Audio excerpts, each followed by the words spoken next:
Meltdown Abroad is the only podcast run by an educational psychologist and an occupational therapist designed specifically for expat parents navigating life abroad while managing the emotional ups and downs that come with parenting far from home. We are two professionals who live the chaos we coach other people through. I'm Chanel, the pediatric occupational therapist, and Tara is our educational psychologist. We will share real stories full of humor and authentic experiences, as well as expert insights for expat families navigating overwhelm, burnout, and a lot of big emotions. Welcome back. Welcome back to another episode of Meltdown Abroad. I'm happy to be here. Yeah, I mean, the weather's not so nice, but, you know, No, we get to... It's been a moody week here. It had... Up and Would I down. say, yeah, for the most part, like positive moody? Positive moody, like breaks of lovely sunshine and then like really quick big storms. Yeah. Yeah. Yeah. But then it gets you excited. You're like, it's going to break. Things will be better again. And because it's just like a short-term thing, you're like, well, it's going to be hot anyways and sunny in like 10 seconds. It's going to be okay. Yeah. We've got this. Well, we were going to talk about transitions today. Mm-hmm. So there are a lot of them, and they cause a lot of big feelings, I would say. They do. And the things that might be really tricky under normal circumstances are really amplified in like an expat community environment in a different country. Yeah. Yeah. Yeah. There's like, layers. Yeah. It just made me think about like all of these different elements of starting at least in Germany, kids go to Kita between, 1 and 6, and those transitions in and then going into grade school, leaving, teachers, friends that are leaving, like the number of things that happen. Even just in international school communities, the turnover rate is like 25%. So it's much, much higher than in normal communities. And so there's just so much more change all the time. Okay, so I know at the end of the year you talked about like the contracts that you have to do. Oh my gosh. All the contracts. So is that just an end of year thing, or do you have to now do new contracts at the beginning of the year? Because we know Germany's not the most efficient. Okay, well, first, just like shout out to the parents who are trying to navigate contracts in a foreign land. Let me just say that is incredibly difficult. And normally, if I was in America and maybe everything costs more, but I'm getting a contract that I understand and can read. Yeah. I know what it says without hiring someone or Google translating it. And I know what they're asking. I know what the expectations are of me. So the challenge that I have is helping my child through something that's new. Mm-hmm. And here I have different challenges. So here you're helping your child through something new, but all the while trying to understand contracts that aren't in your native language, trying to understand how to get the things done that they are asking for when they give you a form that's basically like 8 English words in one word here. And then you have to go to some organization to then get the form that aligns with the form that they want. And it has to be given in paper, not on the computer. There's just all of these elements. And I think what strikes me with them, because yes, I am totally filling out a million new forms right now. I'm completing like new bus contracts and making sure that the Hortgutschein is done for Kita because we're going into a grade school. So then one has to sort of close out, and then the other one begins, and you need a new one. So I'm doing all those things at the moment. But the thing that strikes me about it, and the thing that I think I understand is sort of the crux of what makes those elements change a transition emotionally for the parent, is that now you're going into this transition doing all of these things you don't feel confident in. Yeah. Whereas like I might feel pretty confident navigating my child through a change. Maybe depending on the type of change, maybe more or less, but then normally I'm doing those things from the lens of I know how to do all the other parts. The logistics all make sense to me. It's the emotional bits that are hard. Here you have to do both. Yeah. Okay. So it's that you're almost having to, you can't we talked about this in the last episode, like you can't go on auto drive at any point. It's just that Yes. bombardment of like always having to make sure you're one step ahead, or that you're thinking of all the things, thinking of things that you don't even know you're supposed to be thinking of, but you have to prepare because Oh, at yes. this point, you know, like you've been doing it now for what, 3 years? It's like there's always something new coming. And even though you've done this cycle for 3 years, you're just always hit with something new that it's just not clear, it's not there, it's just your brain can never rest. Yeah. It's always in overdrive. Yeah, exactly. Like I think that you've really hit the nail on the head, which is that there's no part of it that's just intuitive to you because it's what you've always known. Yeah. Right. No autopilot here. There's no autopilot here. And so, I think we have to give ourselves a little more bandwidth, right? And a little more grace, because there are just going to be more unknowns. Yeah. And like even today, I got an email saying that we have to close out our contract with the Kita so that because it's a free service provided through Germany, right? Mm-hmm. And so they need to then create a spot for another student to be able to have that space. Yeah. And we close that one out, and then our Gutschein goes to grade school. So it's in Kita, for the non-German listeners, is kindergarten. It's preschool. So starting, I mean, it's really an amazing system. I have to say that, and this is mildly off topic, but just as like a real pro Germany note, is that for families who want to have children, you come here, you're working, you're able to take a year of leave to then have free Kita begin when your child is just before 1, up until they're 6. And all over Berlin, which is where we are in Germany at the moment, there are bilingual Kitas with all these different languages. So if you came from France, there are French-German Kitas. If you came from a Spanish-speaking country, there's Spanish-German Kitas. There's Turkish-English Kitas. There's just so many. And so you can really... you can have some teachers that speak your native language while your kids are learning German, and that's a really cool thing. It's a really wonderful system. Yeah. You just have to know how to do all the parts, navigate, getting into it. That's it, because it's done in German, and all of the official documents in Germany are, of course, done in German. Yeah.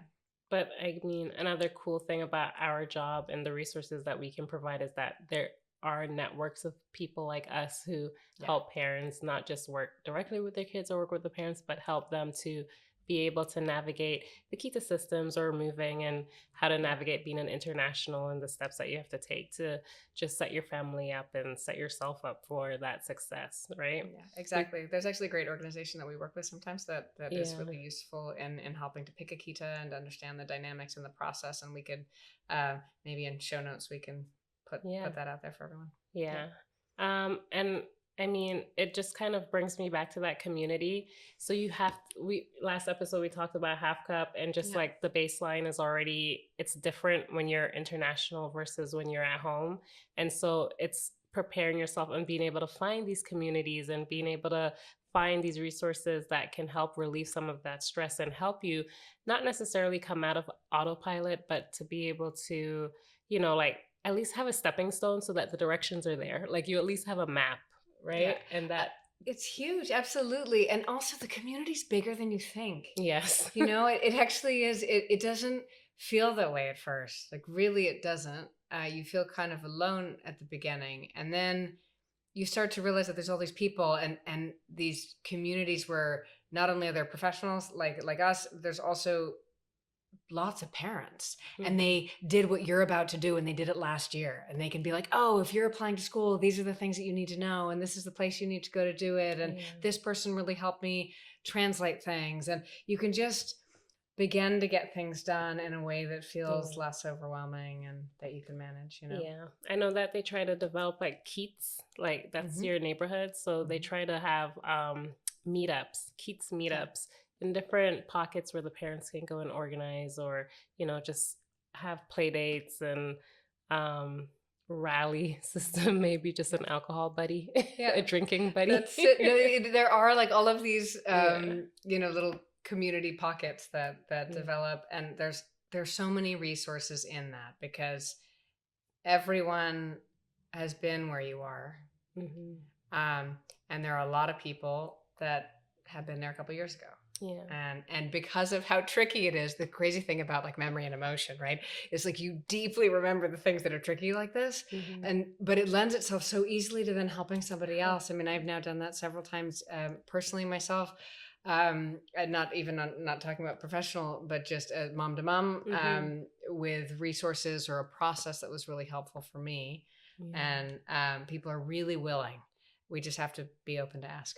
But it just shows like there is that innate need to have community and familiarity. Like it just is this thing that automatically just, it's like a breath of fresh air or a sigh of relief. Like you just immediately feel that anxiety and that overwhelm kind of leave your body. And so people chase that no matter where they are. You're always trying to fulfill the need of, if I have this, then it somehow helps me. Even if you don't know how and why yet, you're drawn to it. Yeah, absolutely. And, I think that there is something really unique, and we could do a whole episode on this actually, but about building community abroad. The people who have left their home country and are living someplace else, they all have something in common with you that's unique. And you build relationships really differently at a very different speed. Yeah. Because you have these both kind of intense commonalities, but you also have these intense needs that are different and that may or may not be understood very well by the people who are still at home. Yeah. I had someone ask me over the weekend, like, how has it been to settle into Germany, to call Berlin home? And I was like, you know what? It's so strange because it's starting to feel so familiar. Yeah. And I realized it's because in most places where I've lived, I've always seen it as temporary. So I didn't quite, reach out to the community, build a community, build my routines.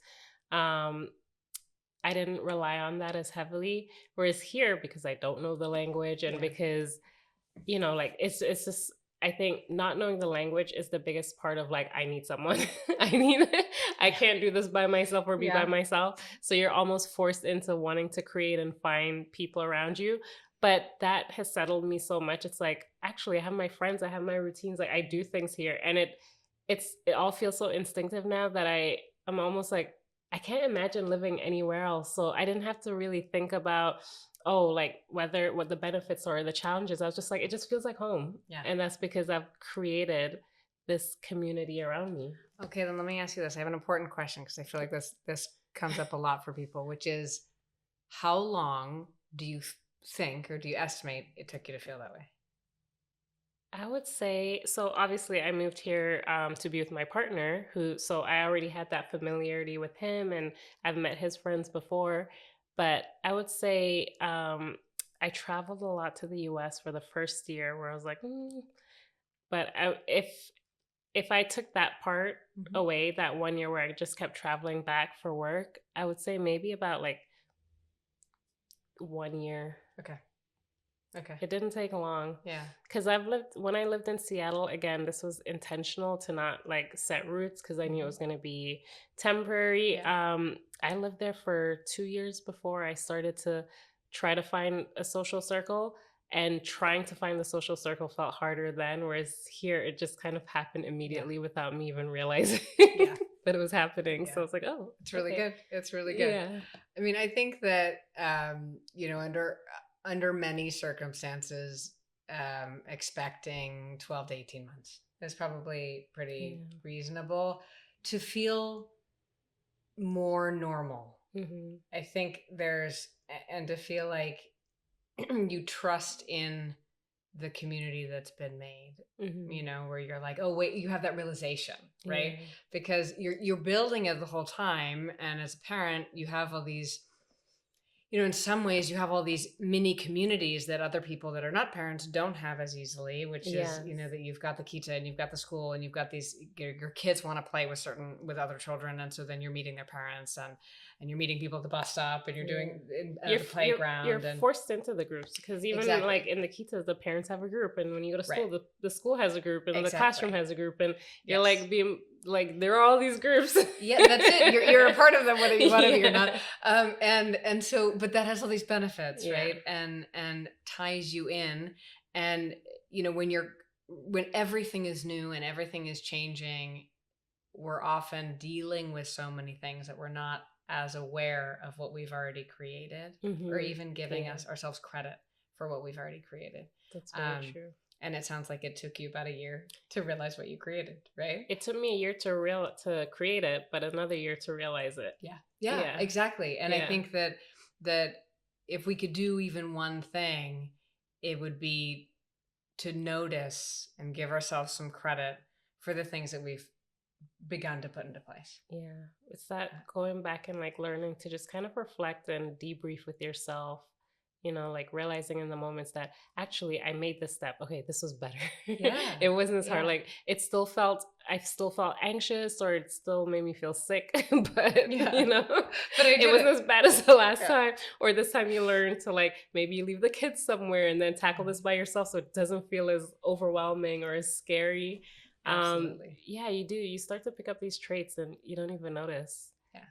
But then it's really like your toolbox that's building. And that's it. And we could talk about, we could have a whole episode on anxiety, or maybe 10 episodes on anxiety, but that is one of the primary ways of navigating feeling anxious, is to not avoid, and to take yourself through in small steps, right? Because we don't have to feel perfect to move forward. And every time we do, we build confidence, and we build upon these feelings of success, even in a new place, even in transition, even when it's hard. Yeah. So on the topic of transition, I know that we were talking about meltdowns. Oh, yes. Well, there's so many to choose from. What it's like to have a transition that doesn't go your way, because that's not going to happen. And we have adult meltdowns. Oh yeah. Yeah. And actually we could talk about some stories, but also when you think about an adult meltdown, they look really different than a meltdown that a child would have. Yeah. What are some things that are like key pieces that could help someone identify if they're in the middle of one? I mean, adult meltdowns can look so different, and it varies just by your personality type, right? Because I'm someone who, I might not get loud, and I might just kind of hide inside myself and just completely just stop talking, zone out, and my brain is going a million miles an hour. That's my meltdown. It's so internal, whereas on the outside, I've just checked out. Yeah. But that's it. There's often, if you just notice that you've like completely disconnected from everyone who's around you, and even if you're just sort of floating through space, kind of like you're not necessarily making good eye contact, you're not necessarily very connected to the people who are there, because you're just flooded, right?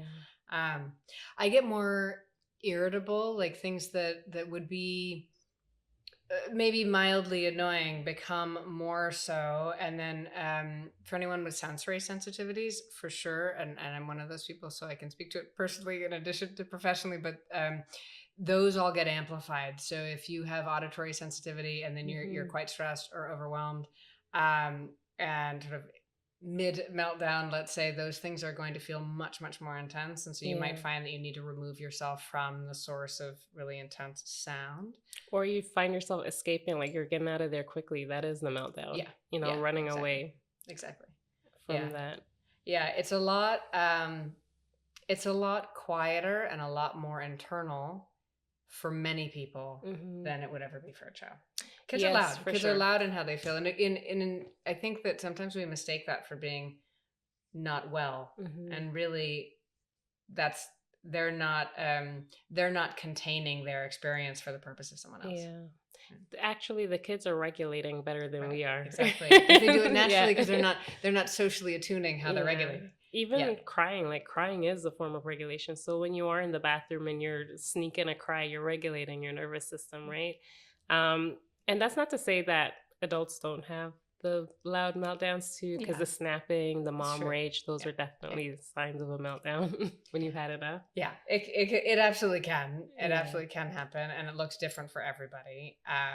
But it is really useful to know some of the things that cause you to like really have feel those challenges and to feel them really intensely. Yeah. Like even if we know, like, okay, there's a keto transition or there's this other thing that's coming up, we're like, what are some things that I could give myself right now? Yeah. What are some things that I can do? And I see this a lot with, well, I talk about this a lot with parents where they always identify as the stress eating. That is both a coping strategy, but also if you see yourself like increasing the eating before the action even happens, before the incident occurs, that's a meltdown. Stress drinking too, that happens a lot. Yes. Yeah. So they can, I mean, meltdowns and coping strategies as an adult can kind of look the same, but as you learn to like identify the cues that your body's telling you, that's when you kind of realize that actually this is already building up. So I'm already at this point. And then sometimes it's like, okay, this has already happened and I just need to chomp down and regulate and just eat. I'm stressed. Here we are. But I actually think that naming it even to ourselves, which feels so silly and weird at first, but you do get used to it, which is just like, I'm totally stressed out about filling out 1 million forms for keto right now. Gosh. Like just saying that takes the burden and pulls it down. Like it just does help quite a lot. I remember when I was setting up my bank account, so I went there and then they said I had my driver's license because of course like in the US and Canada, that's a form of ID. It has your address on it.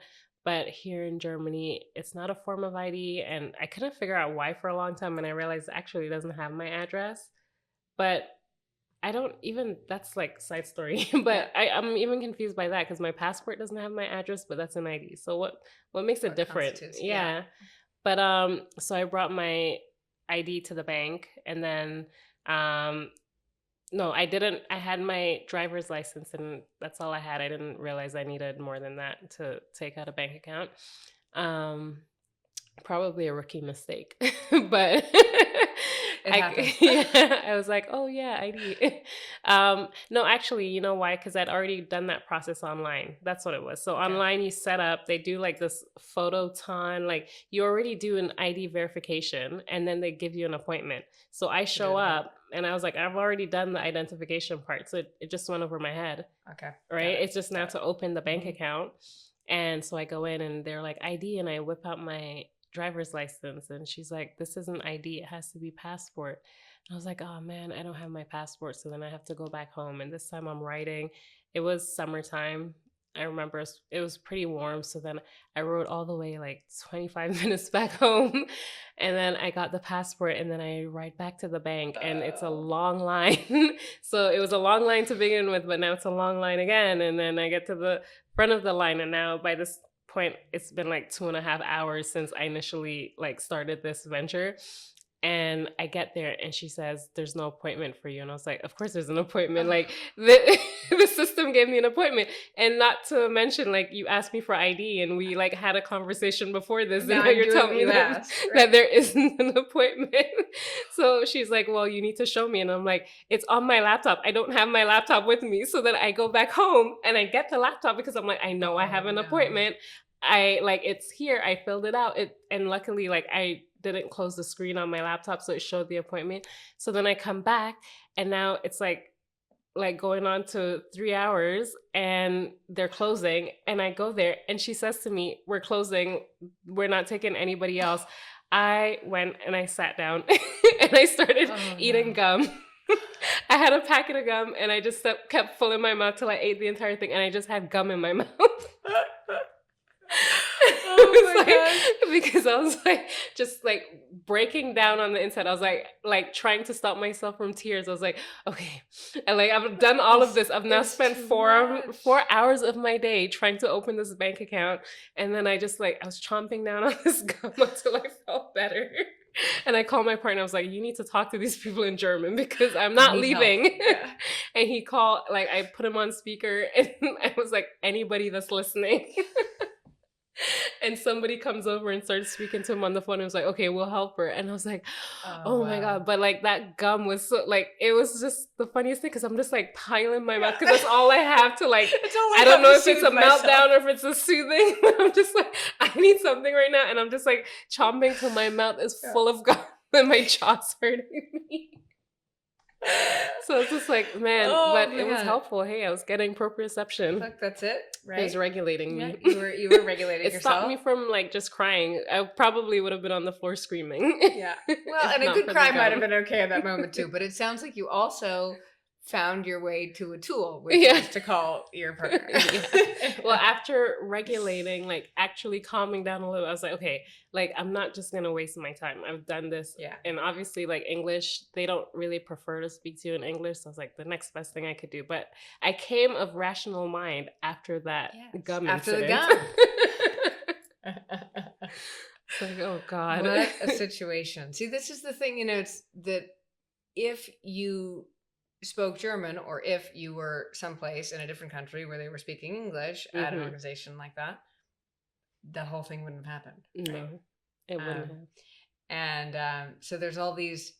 This is it. These are the additions, right, to these normal. I mean, look, it's not super fun to open a bank account under normal circumstances in Yeah. any country, but again, the nuances are totally different Yeah. when you're in a different country trying to do this in a different language with processes that don't Yeah. make a ton of sense. And to you. it's funny because sometimes you're like upset at them for not just telling you everything that needs to be done. But I have to also realize that English is not their first language. Right. So they don't know how to navigate a conversation like that. It's just they can answer what you ask and they Right. don't know how to expand on it if they don't have the language. So it's themselves. like, why didn't you tell me you don't see my name in the system? Why didn't you tell me that there might not be an appointment? Why don't you tell me that I have to just like tell me everything? Like, this is what you need if you're going to come in. Because, you know? Well, and this actually, in terms of tools, like if you have any friend, a colleague, anyone who speaks more German than you, Mm-hmm.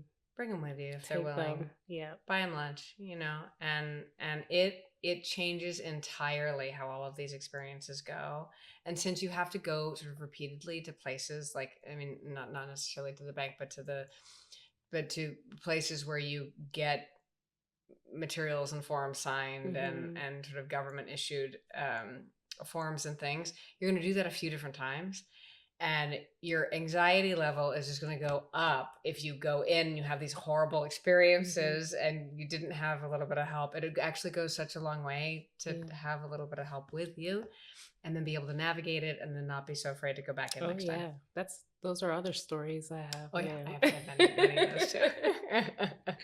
Many of those too. I even have them with the sort of transition into Kita, where like you think you're going to a place that's bilingual because that's what you've signed up for. And certain things are bilingual. There are teachers who speak English, there's teachers who speak German. Your sort of day to day is sort of lovely in that way. You can communicate with both. You feel like you kind of understand what's happening. And then you go to like a Kita meeting, parent meeting, where they're trying to teach you all the things that you need to know, the requirements from you, the rules, these, other elements and you sort of make the assumption that would, of course, then also be bilingual. But then you go and the entire thing, 45 minutes of it is in German. And then there's a 5-minute wrap up in English where you are very certain that you did not get any of the information that the other parents got, but no one else asks. So it's like, okay, are you the only one to say I didn't understand any of that? Or, what do you do? And I remember having several meltdowns over just not feeling like I understood the things that I really wanted to know as a mom. Like, this is my kid's school. I want to know what you guys are teaching. I want to know what you're requiring from me. I want to know what the rules are. I want to know all these things. And I can't, it's not written down, so I can't translate this in the moment with the level of German that I have. And that's expanded, of course, over the years, but it still happens. And even in doctors' offices where like, okay, so we can speak in English maybe, but then everything you write down and the kids, updates every year, they go through these sort of tests and assessments for how they're doing developmentally. I can't read a single thing that was written down, and I can't Google Translate it either because it's in German doctor handwriting, not just German print, right? Where I could then translate the documents. No, I have no idea what's written down in the booklet. Right? Things like that where you're like, these are things I need to know. You can't ask like right there and then. Now you have to go home, take this time to like figure out what this information is, and then if you have questions, book another appointment to do that. Right. Where it's like, right. Yeah, you have to get used to, or you have to figure out a system, whether, like you said, it's bringing someone along so that you can kind of understand everything that's happening, Yeah, or even requesting, like, hey, can I have this in email? Because I can't understand this. And the only thing that I exactly. can do is translate. So if it's written, typed, it's Then I can easier do for that. me to translate it and get the Exactly. information that way. And now, even now, if a doctor writes down something in there's all these different checks that they do developmentally, and if they write something down in there, now I would just say, can you tell me what you've written so I can make sure I understand it? Yeah. But And I even if you wouldn't can at just first. memorize that phrase. That's it. That's it. If that's the Yeah. only thing you can memorize at the Yeah. office, is say Yeah. and say it in German. That's right. They That's might right. appreciate it more and do Yeah. it. Exactly. And so it's just sort of coming up, there's sort of a rite of passage, I think, of just going through some of these first Oh, for sure. experiences, and stumbling through them, knowing that everyone else is stumbling through them too. I think we look around and we see everyone who's local handling everything what feels like better than we are. And they're local and they're Mhm. speaking their native language. And that's not the experience that we're having. But if you talk to any other expat, if you talk to Yeah. anyone else, they're having the same experiences, and they get easier as you know what to expect and as you bring in your tools. Yeah, The biggest one is someone who can, I think, help with the language barrier for at sure. first. Yeah. Yeah. So when we're talking about transition and just like the takeaway um, from this episode, what would you say as a parent? What's the biggest takeaway? And just not even just building your tools, but what would you say to prepare someone for transition, and even if it's having a meltdown? Yeah, well, look, we might need some of those too, but I think the biggest piece is to know that transitions are tricky anywhere. Mm-hmm. They're tricky anywhere, and they require patience, and they require some emotional space. Mm-hmm. And when you're in a new country with new language and requirements that you don't understand so well, or you're trying to figure out differently than you would in your home country, is give yourself more time and give yourself more grace. Because if we're doing things at the very last minute, a lot of these things also become exacerbated in terms of challenge. Particularly in Germany, they're very time driven. Certain things have to happen in a certain amount of time or you can't do them. And so we just need to give ourselves a little bit more time. Talking in some of the communities about what just some of the protocols are. I've seen lots of people are so receptive, parents posting in like Berlin family communities and expat communities online, saying like, I'm moving in this month. What are some of the things I need to know about Kita? What are there are Yeah. all sorts of resources. Don't be afraid to just ask a Ask. question. Absolutely Yeah. ask. You'll have floods of answers. There's to no help dumb you. question, Yeah. and I mean, sometimes you'll get the odd comment like, search the Facebook group. It's been asked a million times. That's one comment, and 20 of them will be giving you the answer again. 100%. Yeah, exactly. Yeah. Exactly. So I think that reaching out, sometimes, and depending on the person, this can happen more often than others maybe, but sometimes when we're overwhelmed, we just shut down. Yeah. And I think that if there's one thing we could do, it would be to reach out and ask for a little bit of help as we're making a transition that's big and new and trickier perhaps than other ones. Yeah. And I mean, I see parents posting things sometimes and they don't even know how to ask. And so they lead with, I don't know what I'm asking, Exactly. but Yeah. And it's like, well, that's helpful because then we can help you navigate this. But Exactly. for sure. And I think the other thing is your transitions are not yours alone, whether you're a parent or whether you're with a partner. A lot of times you're navigating, and especially if you're the woman of the house, a lot of the transitions are on you, or you're kind of absorbing other people's transitions along the way. So that part of like giving yourself grace and realizing that your cup, your baseline is not where everybody else is. It's not where that person outside is. It's not where your child is. It's not where your partner is. Yours is probably already elevated, right? Yeah. So it's just kind of remembering that this is just the normal for now, and just know that you're preparing yourself. So you have to go through this now to be better at it later, or to not have to deal with that later. That's it. That you'll build confidence through it, and it's really hard to see it in the beginning when you're like, oh my gosh, this is a lot. And then suddenly you've gone through that transition and it's in the rearview mirror, and you're looking at the next one, and you can use that. You Yeah. can use what you got through and what helped and what didn't. Mm-hmm. I'm a big fan of doing like an audit of things, like what worked and what didn't for all of these things, because then you can go into the next one with resources that feel like they are just right for you. Yeah. So it sounds like maybe we need to talk about anxiety soon too, huh? Anxiety. Yeah. Okay. The build up before the meltdown. That's right. That's right. Well, we could do that in another episode for sure. Definitely. All right. Well, thanks for listening, guys.